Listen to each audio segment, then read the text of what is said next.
self-managing team is one that operates with shared trust, clarity, and accountability. And what I mean by that is that every member knows the mission, the measures, the authority that they hold to make decisions. And I believe that true scalability doesn't depend on how many people report up. It depends on how many people can think forward. Welcome, everyone, to the Executive Edge Live panel. I'm Harley Green, the founder and CEO of Workergenix, where we help executives and leadership teams stay focused on high-impact activities by delegating the rest to highly skilled, AI-leveraged ultimate executive assistants. Today's conversation is going to tackle one of the biggest challenges in leadership: how to build a self-managing team that truly thinks and acts like owners. Now, in your business, you've hired some great people, but you still seem to be the bottleneck for decisions, approvals, or the accountability. Your business is just not scalable yet. So this session with these expert panelists is going to cover that. We're going to talk about shifting from managing tasks to empowering ownership. Our incredible panelists today are going to share proven ways to build trust, accountability, and initiative inside your team so you can focus on strategy, growth, and innovation. I'd like to welcome our panelists to the Executive Edge Live. We're going to go around and just give everyone a chance to introduce themselves, starting with Kristina. It's great to be here. My name is Kristina, and I am the founder of Karcic Partners. And what we do is we're pretty much your HR on demand. The sooner you bring us in, the better we are, because we help you grow and scale sustainably. So typically I am in the tech sector. That's where I like to be most, making sure that founders aren't founders for a phase or two, but they're there for the longevity by setting them up for success early on. Awesome. Thank you, Kristina. That's me.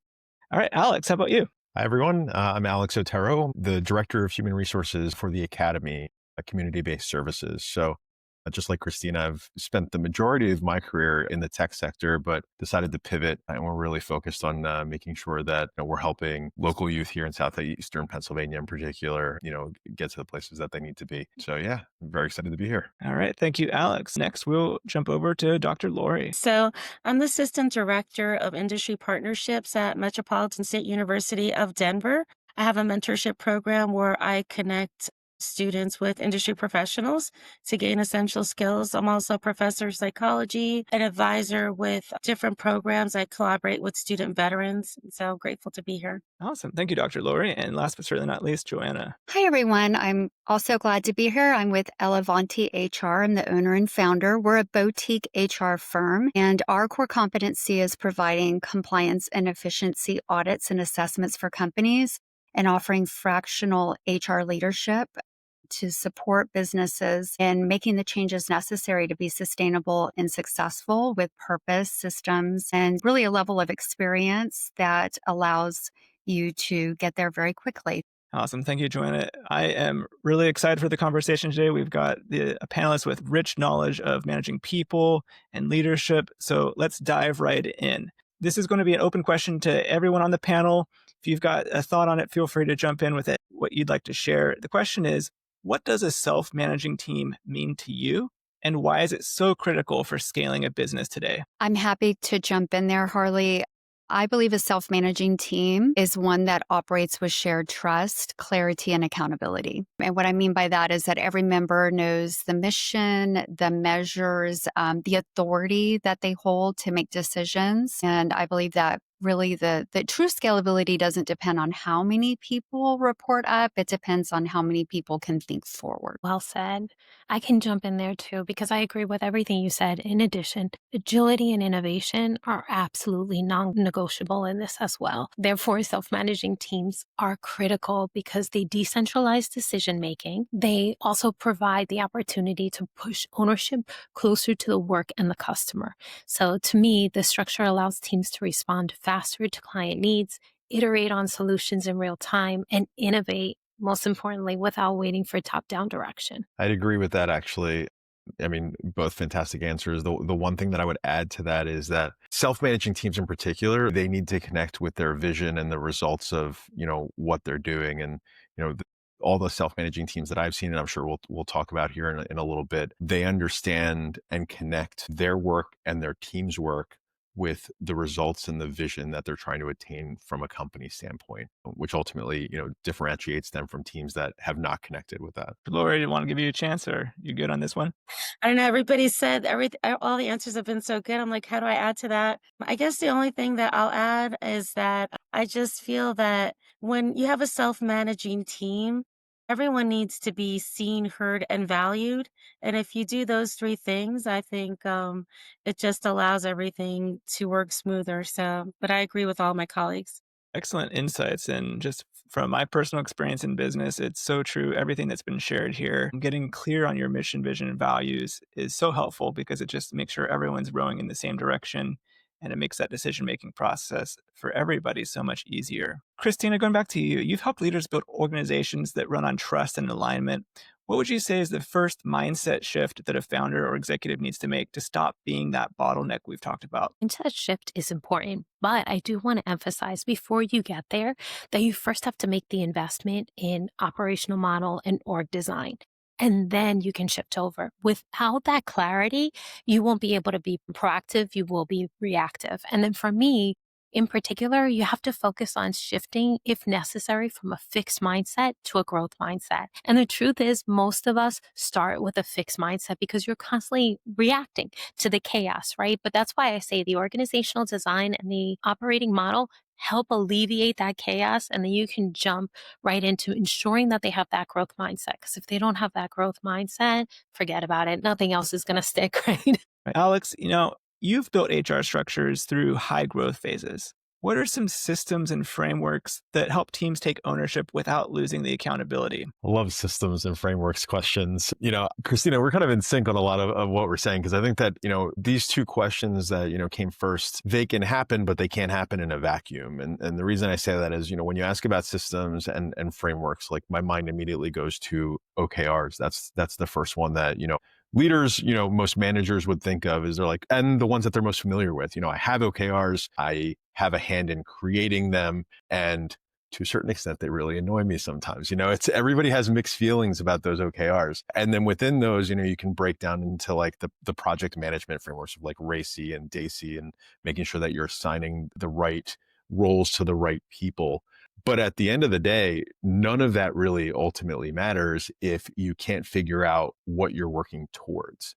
And so specifically jumping back to OKRs, again, it's a deceptively simple system for figuring out, what your, of course, objectives and key results are. But it's something that people tend to often throw off to the side. And so spending a lot of time on figuring out like what your goal as a company is, what your, are your goals aligning with your vision? And then as a manager or even as an individual contributor, what am I doing?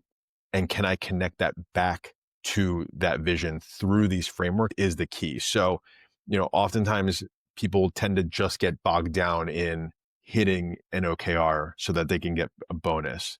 Somebody gets a little bit too bogged down in being part of, say, like the responsible party or the contributor in one of these frameworks, that they forget what the overall purpose of it is. And so, it's as simple as having a candid conversation with a leadership group or an entire company, depending on its size, to figure out exactly what we're working towards, like what's our common goal and how are we going to get there. And there's a lot of great insights there. Anybody else have anything to add? I know Alex covered a lot of ground there. All right.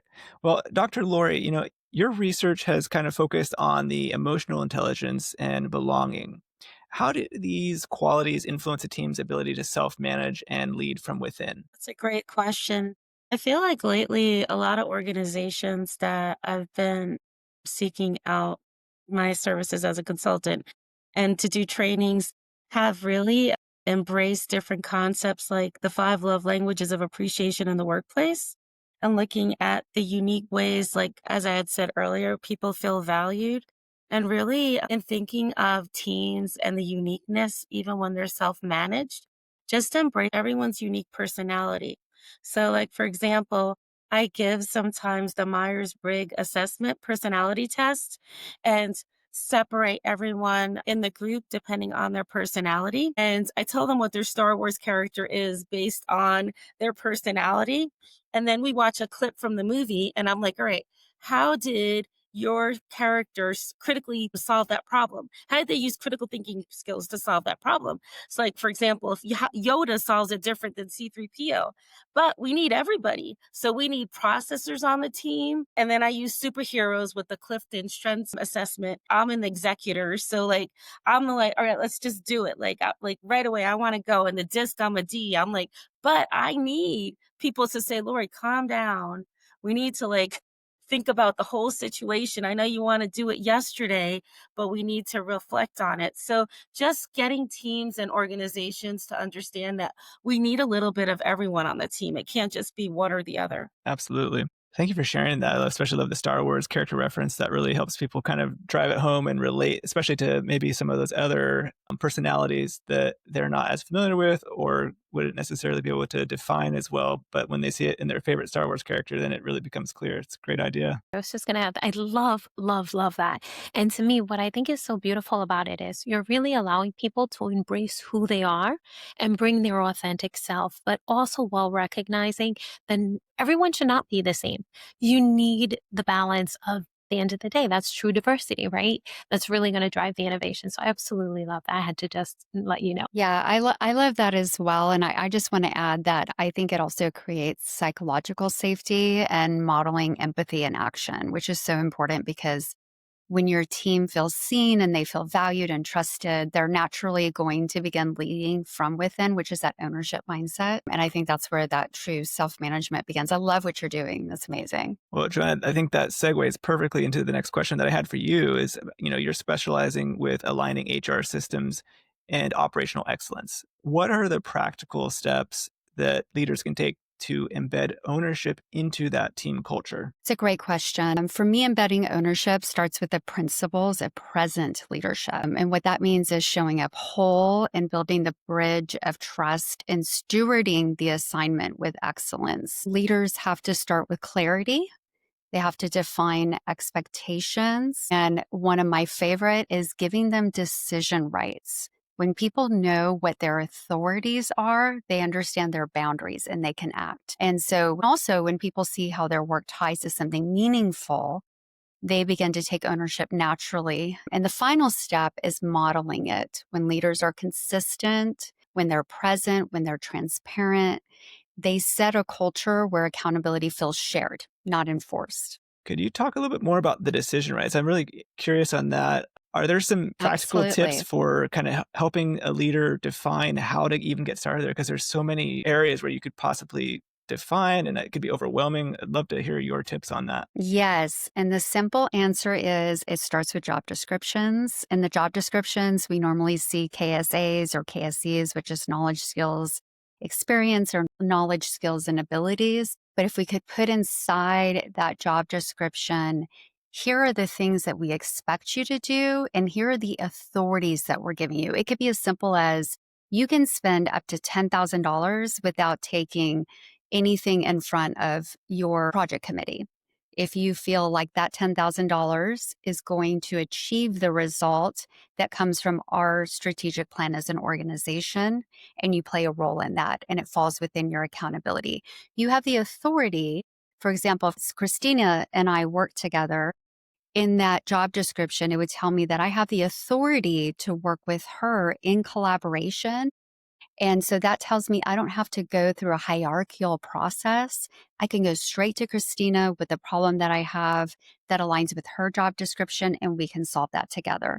And the second part of that is a RACI, and Alex made mention of that earlier.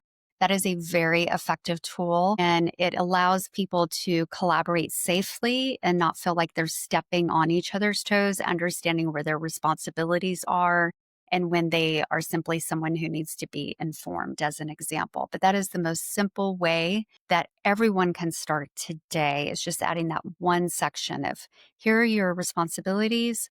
Now, here is the authority that I'm offering you. And then that allows me as a leader to not bark instructions at you all day, but to rather manage the results and ensure that you're utilizing and applying that authority in the way that's going to achieve the outcomes that we want as an organization. And that was fantastic, just description of how, we can empower managers with decision rights that, let's face it, aren't going to make or break the business, and that's the big issue, especially when you're dealing with, say, founder CEOs who are used to having a lot of the authority and you're taking something that they've, brought up from inception. But a big, major sticking point for a lot of individuals to say, new managers or people who maybe have been managers for a long time and haven't had those decision rights that Joanna was talking about is understanding what the outcomes of accountability actually are. So oftentimes people will think, hey, if I mess up, well, then I lose my job. Some of the unfortunate realities that we're dealing with in this market, and that's a different conversation for a different day, but you can create an environment as a leader where people can feel comfortable with working on something, making a decision, and potentially failing, while knowing that you may look to somebody else to potentially help them to take on that project without them affecting their long-term outlook in that role. People love ownership. They're really scared of accountability because nobody's taken the time to explain to them that accountability doesn't always mean you fail and you're no longer in that job. And it's an unfortunate issue that is oftentimes not confronted in most business. Yeah, I'll just add, just piggyback on what Alex said. I love that, what you said about the failure part. There's a book by John Maxwell called Failing Forward. And the main thing of the book is that in life, the most successful people are not necessarily the richest people, the smartest people, the most good looking people. They're the people that when they fail, they don't focus on that, they move forward. And I think us talking about that is can really help our teams feel more comfortable in embracing the fact that we're not looking for perfection, we're looking for direction. I love what you all have said. And just to quickly sum it up, at the end of the day, a lot of innovation comes from failure. So not giving that space, you're losing out on creativity and innovation. And these are excellent points. As founders or leaders in business, you're allowed to fail, and you fail a lot, and it's encouraged, just like the book Dr. Lori was referenced. So it's excellent to think about that from a context of the employees, and if they want to think like leaders too, they need to have that space. So I appreciate you pointing that out, Alex, as well. Next question for the group. Many executives struggle to let go of control. How can they build trust without losing visibility or quality? Anyone's welcome to jump in. Let's jump in. I think, Joanna, you answered a lot of this in your prior question. I feel like you addressed it. And then honestly, Alex, what your follow-up, it was perfect. I think really when you're talking about this, one of the really important things is, believe it or not, taking a step back and ensuring that you have the right IT and security infrastructure, which sometimes if you're an early stage startup, this goes as hey, you know what, we can deal with this later. Never mind the actual cost that adds up to. But the reason why that becomes so critical in this situation is that you allow leaders to have the insight and the data to monitor things, because it is critical when building to be able to stop when things don't look right and go deep as an executive, as a leader. And you're able to do that with the right infrastructure. How many of us have been part of an organization and trying to get that information is it's painful. So we can't expect leaders not to be able to go deep unless they have that. And secondly, I'll just say, going back, I'm going to sound like a broken record, that org design, and going exactly back to what Joanna says, if you don't define the roles and responsibilities, then forget about it. Your org design goes out the window. But understanding who the founders are and building around it. And I'll use the example, oftentimes you have a founder that's a visionary, then you need an integrator, right? And just thinking through that, but combined with everything you all three have said, I think collectively, that's how you answer that. That's so good. One more thing, because I think it's important. Executives can also create visibility through dashboards and milestone reviews. And that's one way that they can let go of that control. So they don't always need to be right next to the task, but they can often call them toll gates as often as they want. That could be once a week or once a month. Alex mentioned new managers. Maybe they need to be checked in with more often. But there could be a rhythm to each project that is assigned. That's another way to gain control, is to create an actual task where you state, just like what it sounds like, you state what the task is, what that statement of work is, what their boundaries are, what their authorities, their budget, all of those things. But then you also build into that a check-in, a toll gate, so that you can sit with that employee and you feel then they have the power to course correct and or add value while still encouraging them to have the team member to have creativity and be innovative. Again, we could talk, 10,000 feet, 100,000 feet, doesn't really matter. These are still people we're talking about. And oftentimes, there are personal matters, but, everybody's personality is different. Like Dr. Lori was saying about it earlier in life. So people are going to clash. People are going to think differently about, how to approach a task. And sometimes it's truly as easy, especially with executives or maybe senior level managers who have been in a role for a long time, for them to go through an exercise of writing down why a specific thing is bothering them or why they feel the need to have a piece of information. If they can't answer that in 10 seconds, it requires them to dig a little bit deeper and understand, hey, maybe I don't need to be attached to this. And then it could be as simple as what Joanna was saying with a dashboard. And dashboards fix a lot. They fix a lot because more often than not, people don't want a dissertation on the information that they're seeking. They just want a quick snapshot. But it's incumbent upon them or, whoever's enabling that behavior or trying to fix it to help them say, hey, why is this a roadblock for you? Why is it an issue? Why are you angry about it? There's a lot of why behind it. I really appreciate what you brought up there, Alex, with like the information access. I think that's something a lot of times people don't think about in the time to like cut things. And I experienced that just this week. There's an email group we use internally that's related to marketing. And I was like, you know what? I actually don't ever take action on any of these emails. I don't need to. I've got my team handling them. So I'll just remove myself from that group. And now my inbox is that much more clear, so I can really stay focused on the things that I do need to focus on and respond to. Every day, your top performers are buried under emails, scheduling, and reporting. Work that doesn't move the needle. The result? Frustration, burnout, and worst of all, lost revenue. That's why we created the Executive's Guide to Scaling High Performers, a simple, battle-tested framework to eliminate busy work and unlock your team's full potential. Inside, you'll get the exact steps top executives use to retain A players, boost productivity, and free up their team for high-impact work. Stop losing revenue. Go to workergenix.com/growthhub or check the episode notes to download the Executive's Guide to Scaling High Performers now. One other question I kind of wanted to follow up because the next one was about the communication. We've been talking about that. Do you guys have any advice or specific frameworks that you particularly like for enabling that communication and feedback? We talked about, having the tasks and setting outlines. Are there any frameworks that you swear by or recommend that people use to really enable that strong communication to have the self-managing team? I guess I'll say something real quick. I think trust is so important. I think visibility is really important as well.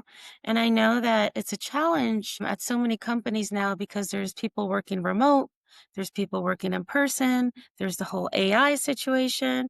And so I think we have to be intentional about continuing to develop those relationships with those people on our team so that that trust is there. Because without trust, it's really hard to have communication. And I'll use a quick example of myself. So my parents passed away. They were diagnosed with cancer. First my mom and then my dad. And at the time when my mom was diagnosed, I was at another university and I was quickly moving up. And my dad called me up and he was like, "Hey, what's it going to take for you to come home and help me with your mom?" This is before he got cancer. He's like, "This is too much." So I had to take FMLA. So I had to meet with HR people, like my colleagues, here. And really, because I trusted HR, I was able to be honest. And I was like, what's the best thing? Do I quit? Should I just quit? Should I do FMLA? I ended up doing FMLA. I honestly did end up quitting because when my dad got diagnosed after my mom passed away, it was too much. But I just say that if it had not been for the trust that was developed, I would have probably not even told them. I would have just quit and not given a reason. They would have had no idea what was going on. Yeah, I think we see that a lot of times if employees are not thinking the same way as business leaders in most circumstances. And so things that business leaders might take for granted, like, of course you come and talk to HR if you've got a problem, is not necessarily what employees think by default when they are in that stressful situation. And of course, the stress doesn't help in making wise decisions either. So agree. I think the other piece to it as well is learning and development, right? I would love to say that everybody knows how to do these things, but truth is we don't. I mean, even if you think of active listening, which is a key part of this, right? For leaders, but other team members, we're taught to listen, to respond, listen to defend. We're not taught to listen, to actually listen. So I think just developing those key competencies, feedback, and so forth. And then again, I know I always go back to that operating model, but what's the expectation for communication? Who are my key stakeholders? Exactly what you three have said. So I don't want to take credit for it. Who's the owners? Who do I need to work with? Defining all of that enables communication and feedback, which is critical because self-managing teams cannot function without those two effectively. But it goes back to your leadership development, your overall development plan for your employees, and providing that training. This next question is kind of going the opposite direction. I'm curious to hear if you guys have examples of this that can share and speak to. And the question is, how can leaders identify when they're accidentally disempowering their team? And what can they do to reverse that pattern? I absolutely love this question because I think that leaders disempower their teams without realizing it. And they do that by usually, first of all, really tight agendas, not creating enough space for people to share their thoughts, answer questions. Most leaders forget to go to inquiry mode when they're inside a meeting and they're just speaking, which we can do by recording a video or we can do through an email, right? But mostly from my perspective, I've been in HR for 28 years. The root cause is usually over-directing, overcorrecting, and withholding context. That's been my experience. And you'll see it, the way you notice that is when teams become hesitant. We kind of talked about that a little bit. They get quiet. But the one that's not so obvious, Alex, you were talking about newer managers. It took me a really long time to learn this, is they become dependent on you for every decision. I used to see that as a compliment, that my employees would come to me and ask me so many questions. I felt so useful, but I realized it was not exactly a good thing. To answer your question, though, to reverse that, I think you need to create the space for contribution, ask questions instead of giving answers. One trick that I use for that, all of us on this panel are very experienced. We have a lot of answers. I will try to limit myself to giving 2 answers. Everything else I will write down in my notebook and I will hold them for a different conversation so that I can create that space for what I just referred to, them asking questions and contributing. Joanna, you said something in there that really just light bulbs started going off like above my head. Context and lack of context is huge. And I think that, going back to pretty much what everybody said, Kristina, you've touched on it a few times just in terms of like how an organization is set up, how people feel like they can communicate. There needs to be somebody in that room who feels comfortable saying, is this what you want, or is this what you think is best for the organization accomplishing its vision? And I've been in rooms where that has been answered, and there is somebody who does that. I've been in rooms where there hasn't. The ones where it hasn't is where people feel disempowered, they feel disenfranchised, because in that situation, they're just doing work. They're doing work because somebody wants something, but has failed to provide them the context for what it is that they want. I myself, without specifics, have done tons of work on a specific project and walked into a room thinking that it was the greatest thing since sliced bread. And somebody's like, that's not what I want. It's like, well, you didn't tell me what you wanted. So, which one is it? Do you want me to do the work that I think is best for us to accomplish our vision and mission? Or do you want something specific that you had in mind and I'll just execute that? And those, a vague real life example, but it's specific to what Joanna said about context, because so much context is lacking in a lot of what is handed from, the top down. I absolutely love that. And actually, I think also the thing I would like to add, I'm going to actually steal this from Alex and go back to you. The thing you said before, which I think is critical here too, is a sense of accountability, right? And ensuring that self-managed teams, those are brought into your values, and most importantly, your leadership values, right? Your leadership tenets, your leadership principles, because that then forms your performance management and it then becomes accountability. But like everything is dependent on other things. So again, I go back to your leadership development, making sure that your people and your leaders know what to expect from them and then building that in, as well as honestly, even your hiring practices. It goes beyond that, right? Making sure that you're hiring the right people that are going to be able to thrive in this environment and so forth. So I love that you brought it back to accountability earlier. And I would say that here too, to reinforce that. I just had a thought as Kristina was speaking that, and Alex, that people need those moments to really absorb, those moments of context to absorb and then translate ideas into action. And Alex said that so perfectly, because when you make room for that, that's when you transform partnership into an ownership mindset. So that's so powerful. Now, stepping into early stage companies, maybe just, a few employees, what is the best place for them to start building that culture of ownership? I can jump in. I'll say right from the start, right? How often when you build organizations, culture is secondary. Culture is not secondary. It can mean very, very intentionally designed. But first and foremost, you have to have a clear and actionable strategy. You can't build without that, right?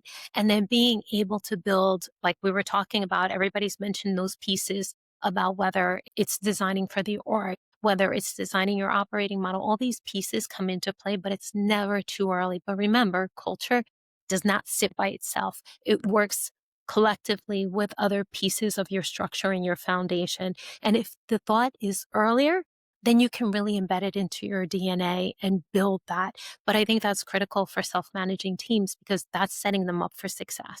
You'll hear a lot of leaders pretty much everywhere, at least in my career. And I've done this, a little bit short of 20 years. I've always had somebody say, recruiting for this role, I really love the idea of potentially bringing in somebody who has played Division I sports or something like that. And again, with no context, Joanna. So they kind of just say it and they don't really say, why. But the reason that individuals look for people who played organized sports often is because they understand singular focus and what their participation means to the success of a team. And so that is super paramount when it comes to smaller teams, because if you were to walk into a room right now of, a startup with 10 people, you should be able to ask each of those 10 people, including the leaders, what is your purpose here and what's our vision? And if they can't answer that, then you're having trouble building that culture of accountability. If you walked into, like any, sports organization right now, any sports team, and asked them the same question, say, we need to do what I need to do, what helps my team win this next game or win this championship. Companies, individuals and companies that have that same mindset are the ones that are the most successful. It's an excellent observation. So does anybody have anything else to add on that before I go to the final lightning round question? All right, guys. So this one, after you answer, love to have everyone give the opportunity to share briefly the best way for the audience to connect with you after the show, whether it's connecting with you online or if you've got an item of value you want to share. Please feel free to share that after you answer this quick question for everyone out there who's in business leadership. What is your number one piece of advice for them to take action now to help their team think like owners and not task doers? And Kristina, we'll start with you. To answer that, I think if you want a team that thinks like owners, start by hiring an HR leader who thinks like a business partner to help you develop, to create that. How can people connect with you, Kristina? I apologize.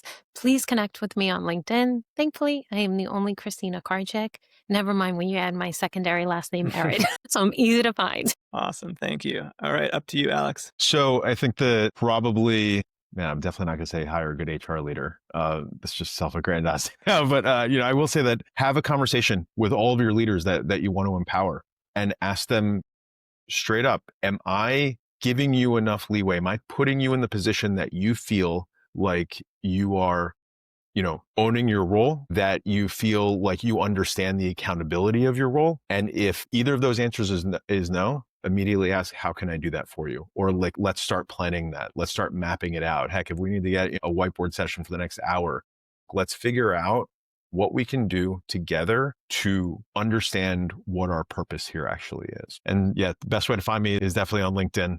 All right. Awesome. Thank you, Alex. And Joanna? I would say trust before task and just show up whole, show up present. It's so important to lead with presence before policy and clarity before control and trust before task. Because when you show up whole, your team learns how to lead from within and they have that ownership mindset. How you would connect with me, obviously I am on LinkedIn. However, I would connect with me on my website, which is www.elevanti, it's ELAVANTI, hr.com, because there I do have access to a book that I just published called Present Leadership, which has a lot of content that we've reviewed today. And I also have a podcast that you can connect to through that website. So that has all my contact information and a link to my LinkedIn if you'd like to connect with me there as well. And thank you for that opportunity. Thank you, Joanna. All right, Dr. Lori. I think that meetings should be held on Tuesdays because of Taco Tuesdays. I think when you have food at meetings, people participate more. But on a serious note, even though that's kind of true, and I'm a foodie, I will say that, and I love everyone on this call. Thank you so much for inviting me. I feel like I've learned so much from everyone. I think being authentic is really important and just giving people room to tell their story. Because I think as people tell their stories, you get to know if they understand the company mission, like Alex was talking about, where they are. So yeah, letting people be authentic and telling their story and modeling that as a leader, I think is really important. And I could be reached on LinkedIn. All right. Thank you all to our amazing panelists for such powerful insights and practical strategies today. I know I've taken many notes and have some great things I'm going to start implementing from our conversations today. And to everyone joining us, thank you for investing your time today. Remember, your next level of growth doesn't come from working harder. It comes from empowering smarter. And if you're ready to free yourself from being the bottleneck and build the kind of strategic support systems that scales with you, I'd love to invite our audience to our free masterclass called Delegate to Dominate. You can watch it and unlock a special bonus offer just for our panel viewers at workergenix.com/bonus-masterclass. And we will see you all on the next Executive Edge Live.